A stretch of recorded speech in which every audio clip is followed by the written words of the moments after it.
जय हिंद साथियों, स्वागत है हमारे YouTube चैनल बिहार सर्वे इन्फॉर्मेशन में। आज हम एक व्यूअर के सवाल जो कि आप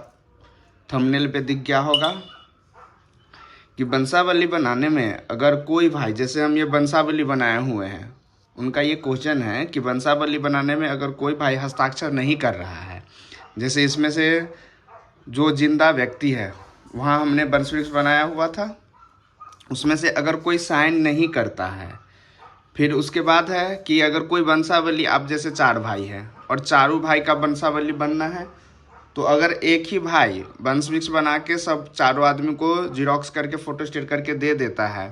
तो वो भी वैलिड है। बट ये है कि अगर आप कुछ और वंशावली बना के देते हैं, दूसरे भाई कोई और कुछ बना के देते हैं, तीसरे भाई किसी और का, मतलब वंशवृक्ष में एक रूपता ना हो, तो क्या करें। फिर उसके बाद दूसरा सवाल है कि अगर एक भाई अपने फॉर्म में बहन का नाम दर्शाता है, अगर वो सर्वे करवा रहा है और सर्वे करवाने के लिए अपने भाई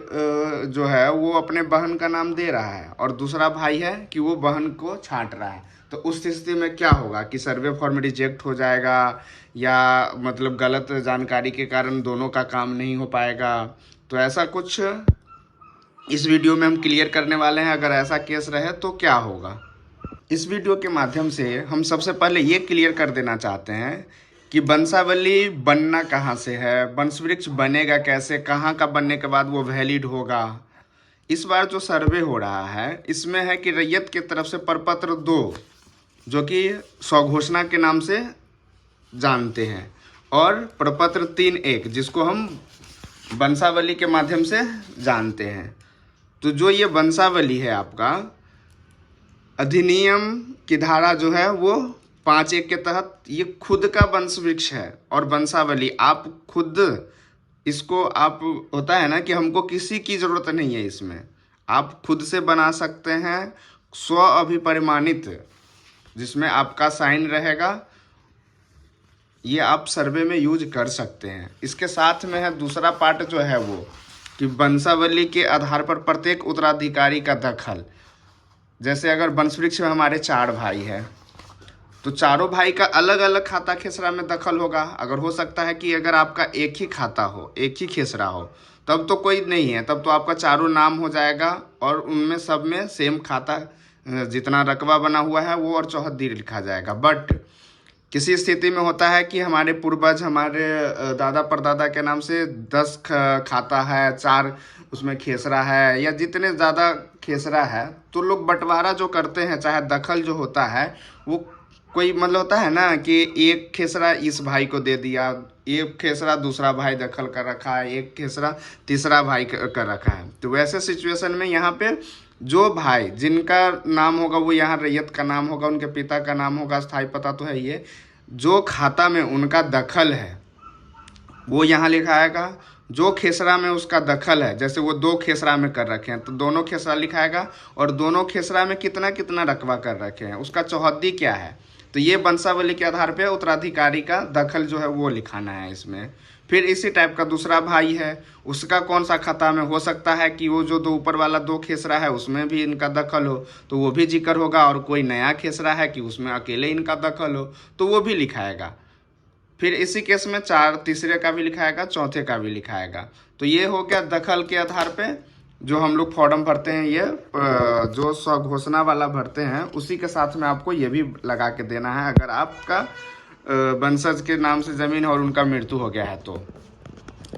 अब आते हैं कि अगर कोई एक भाई, जैसे हमने बनाया वंशवृक्ष, ये हमने वंशवृक्ष बना रखा है, यहाँ से हमने जो मेरे पूर्वज के नाम से था ज़मीन, उनके नाम से स्टार्ट कर रखे हैं। अब इसमें देख रहे हैं कि ये जो है यहाँ पे श्यामनाथ तिवारी, धर्मेंद्र तिवारी, फिर जितेंद्र, गीता, रंजीत, संगीता,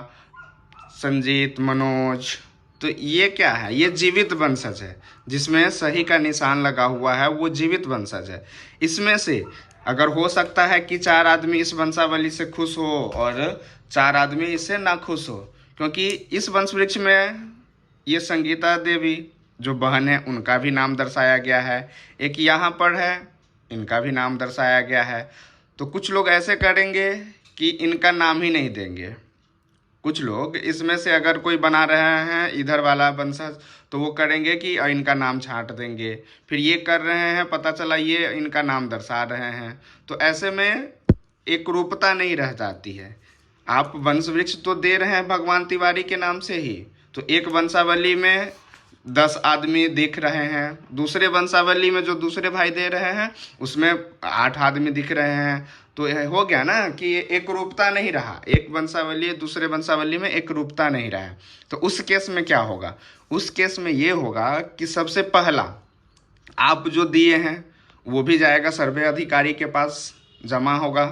और जो दूसरा भाई दिया है तीसरा भाई देगा और चौथा भाई देगा। उस सिचुएशन में होगा कि जो वंशावली आपने दिया है, जो दूसरे भाई ने दिया है, जो तीसरे भाई ने दिया है, उन सबको एक जगह कलेक्ट कर लिया जाएगा,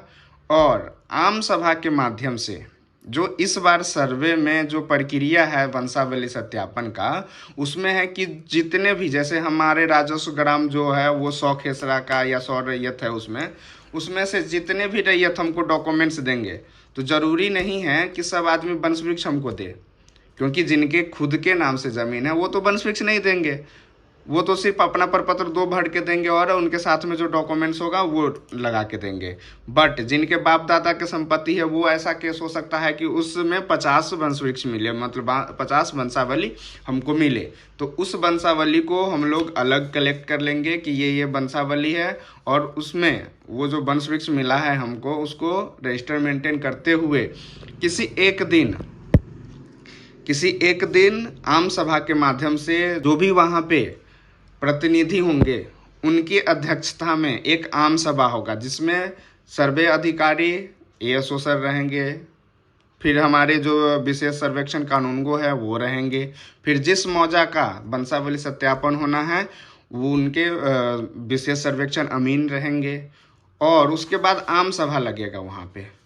तो आम सभा में क्या होगा कि जितने भी हमारे राजस्व ग्राम में जितने वंशावली आया है उसको वहाँ लेके तमाम रैयतों के बीच, फिर उसके बाद जनप्रतिनिधि के सामने उस वंश वृक्ष को ना पेश किया जाएगा, और वहाँ पे उनके द्वारा बोला जाएगा कि ये जो भगवान तिवारी है इनके 3 पुत्र थे। तो जो भी वहाँ के रैयत होंगे, जो जनप्रतिनिधि के, उनको तो पता होगा कि हाँ भगवान तिवारी के 3 ये थे, ठीक है। उसके बाद आगे बढ़ेंगे कि रामनाथ तिवारी के ये थे, तो वो भी सब जानते होंगे, हाँ इनका मृत्यु हो गया है तो उनका 1 बेटा 1 बेटी है, ये है इनका 2 बेटा है। तो जितने भी आपके वंश वृक्ष में सदस्य का नाम होगा, सबका नाम दिखाया जाएगा, बताया जाएगा। वहाँ पे जो भी उपस्थित होंगे उनके माध्यम से अगर पता चला कि नहीं हाँ ये आप जो वंश वृक्ष दिए हैं वो सही है, तब तो आपका वहीं पे उनका साइन हो जाएगा, जो भी फरीकेन है उपस्थित रहेंगे उनका साइन हो जाएगा। उसके बाद जो हमारे जनप्रतिनिधि रहेंगे उनका साइन होगा, फिर हमारे सर रहेंगे सर्वेकर्मी, उनका साइन हो जाएगा। इससे होगा कि आपका वंशावली वहाँ वेरीफाई हो जाता है, मतलब सत्यापन हो गया। फिर उसको लेके आपको कहीं जाने की ज़रूरत नहीं है, कहीं वंशावली जाने की ज़रूरत नहीं है, बनाने की ज़रूरत नहीं है, क्योंकि अभी कुछ ऐसे केस हो रहे हैं कि उसमें सर एनओसी की ज़रूरत पड़ेगी, तो शपथ पत्र चाहिए, ऐसा कुछ भी नहीं है। आप अगर, सबसे बड़ी बात है कि कोई भी चीज़ है हमारे पास और वो रखा हुआ है, बट उसको इस सर्वे में हम क्लेम ही नहीं कर रहे हैं, तो सर्वे पदाधिकारी चाहे सर्वे कर्मी, उनको कैसे पता कि ये ज़मीन आप ही का है? तो इसके लिए पहले आपको स्वघोषणा देना पड़ेगा। तो जो हमारे व्यूअर्स ने सवाल पूछा है कि सर किसी एक बहन का नाम देने से क्या होगा अगर दूसरा भाई देता नहीं है, तो आप बहन का नाम दीजिए, कोई दिक्कत नहीं है, आप बहन का नाम दीजिए, वंश वृक्ष में भी दिखाइए, बट स्वघोषणा के लिए जब तक वो जो बहन है वो अपना स्वघोषणा नहीं करेगी तब तक उनको हिस्सा नहीं मिलेगा। ऐसे नाम मात्र दे देने से किसी का भी हिस्सा नहीं मिलेगा। इस सर्वे में सिर्फ आप नाम दे देते हैं, वंश वृक्ष दिखा देते हैं। अगर सपोज डेट ये संजीव तिवारी है, ये जितेंद्र है और गीता देवी है, इनका वंश वृक्ष में तो हम नाम डाल दिए हैं, बट पता चला कि ये जितेंद्र अपना हिस्सा बेच दिए, इनका कोई है ये नहीं है। तो ऐसा नहीं है ना कि इनका नाम देने से इनको हम उसमें अधिकार हो गया। ये वंश वृक्ष दिखाया गया है कि संजीव तिवारी के 2 बेटे, 1 बेटे 1 बेटी थी, बस ये वंश वृक्ष इसी का मतलब प्रमाण है। ये आपको अधिकार देने का, फिर इसमें संपत्ति देने का ये अधिकार नहीं देता है। ये सिर्फ आपको जानकारी के लिए है कि हाँ ये है। हाँ, जब भी सर्वे कर्मी अगर मान के चलिए भगवान तिवारी के नाम से 50 डिसमिल ज़मीन था और यहाँ पर आके पता चला कि ये तो अपना हिस्सा जो भी था वो बेच दिया है, तो इनको दोबारा हिस्सा इसमें तो नहीं मिलेगा, इसमें इनको दोबारा हिस्सा नहीं मिलेगा। तो कोशिश करना ये है कि अगर आपके घर में कोई पुत्र है, बेटी है, तो उसका नाम दीजिए। और यहाँ तक कि इसमें जो एनओसी शपथ पत्र ये बनाने के लिए बोला गया है वो इस केस में कि अगर आपको डाउट हो रहा है कि ये गीता देवी आने वाला दिन में हमको क्लेम कर सकता है, सर्वे में दावा आपत्ति कर सकता है, उस केस में आप इनसे एनओसी ले लीजिए, इससे शपथ पत्र बना लीजिए, वैलिड है। बट अगर आपको लग रहा है कि नहीं ये आने वाला दिन में ये कोई दावा आपत्ति नहीं करेगी, इनके द्वारा कोई विवाद नहीं किया जाएगा, तो कोई नहीं, आप सिर्फ इनका नाम दर्शा दीजिए, सर्वे वाला जो वंश वृक्ष है उसमें आप नाम दर्शा दीजिए, बाकी आपको हिस्सा देने की कोई ज़रूरत नहीं है। अगर ये चाहती है, गीता देवी अगर चाहेंगी कि नहीं हमको हिस्सा चाहिए, तब तो आप कहीं भी चले जाइए, कुछ नहीं कर सकते हैं। अगर जैसे बहन है, इनको अगर हिस्सा चाहिए और आप नहीं भी चाह रहे हैं कि नहीं मेरे को हिस्सा नहीं देना है, तो ऐसा कोई नियम नहीं है, आपको देना ही पड़ेगा। आपको पता होगा कि जो हमारे न्यायालय हैं उनके तरफ से, फिर उसके बाद जो हमारा नियम है उसमें जो हिंदुओं, बौद्धों, जैनों और सिखों पर लागू होता है, ये जो कानून बनाया गया है हिस्सा का, ये कानून हिंदू, बौद्ध है, जैन है और सिख, ये सब पे लागू होता है कि भाइयों एवं बहनों के बीच संपत्ति का वितरण हिंदू उत्तराधिकार अधिनियम 1956 द्वारा नियंत्रित होता है, जिसे 2005 में संशोधित किया गया था। इस नियम के तहत भाई और बहन को बराबर का हिस्सा मिलता है, ऐसा नियम है। आप नहीं चाह के भी आप चाहिएगा कि नहीं हम बहन को हटा दे, तो आपको ऐसा नहीं है। ये नियम है जो कि 2005 में संशोधित किया गया था। इसमें हिंदू के, फिर उसके बाद बौद्ध में, जैन में, सिख में, सब पे लागू होता है। तो आपको हिस्सा देना ही पड़ेगा अगर उनको चाहिए तो। अगर उनको नहीं चाहिए तो फिर कोई दिक्कत नहीं है, फिर उनको आप शपथ पत्र बना के दीजिए या कुछ भी बना के दीजिए, कोई ज़रूरत नहीं है। हाँ, आपको लग रहा है कि आने वाला दिन में कुछ ऐसा हो तो आप बना सकते हैं। तो ये हमारा डाउट आज का क्लियर हो गया।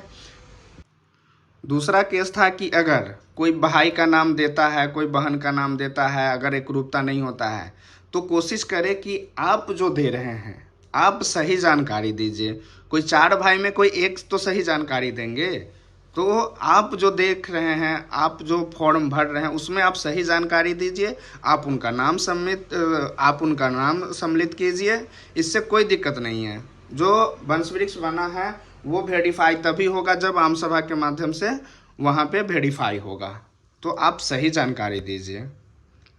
एक सवाल ये भी है कि फरीकेन का, इसमें अगर 10 आदमी हैं तो 10 आदमी में से 5 आदमी साइन नहीं करना चाहते हैं और 5 आदमी साइन कर रहे हैं, तो क्या होगा है कि फरीकेन जो यहाँ पे उपलब्ध हो, इसमें से जैसे श्याम तिवारी, धर्मेंद्र तिवारी, इसमें अगर 10 आदमी है, इसमें से अगर 5 ही आदमी साइन कर रहे हैं तो आप 5 का ही साइन करवा लीजिए। ज़रूरी नहीं है कि 10 आदमी का अगर वंश वृक्ष बनाया है तो 10 के 10 यहाँ अवेलेबल हो। एक तो होता है विवाद की स्थिति में कि 5 आदमी तैयार है, 5 आदमी नहीं तैयार है, और कुछ स्थिति में ऐसे होते हैं कि 5 आदमी यहाँ पर है और 5 आदमी विदेश रह रहे हैं, बाहर रहे हैं, तो वो वंश वृक्ष में साइन करने के लिए तो नहीं आएंगे ना उतना दूर से।